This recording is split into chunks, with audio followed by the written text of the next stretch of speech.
صفوق بيعكس كرة عرضية ويبعدها وتروح مرة ثانية لصفوق. بيحاول صفوق بشماله يلعب كرة عكسية لسامي الجابر ناحية الجول. جول جميل جدا من سامي الجابر.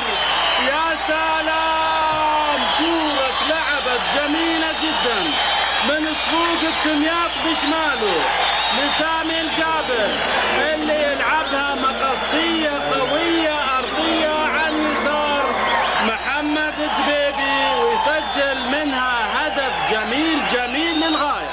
هدف جميل جدا من سامي الجابر بعد كرة تلقاها من صفوق التمياط ولعبها قوية مقصية أرضية وتعانق الشباك النجماوية في الدقيقة الثانية من زمن الوقت الإضافي الأول. تلعب الكرة راشد الدكان وراء للحبيب لأحمد الجبري في النص. المطيري يعدي من واحد حصلها من نص فوق التمياط يحاول ينظم هجمة لكن تنقطع منه وتبدأ هجمة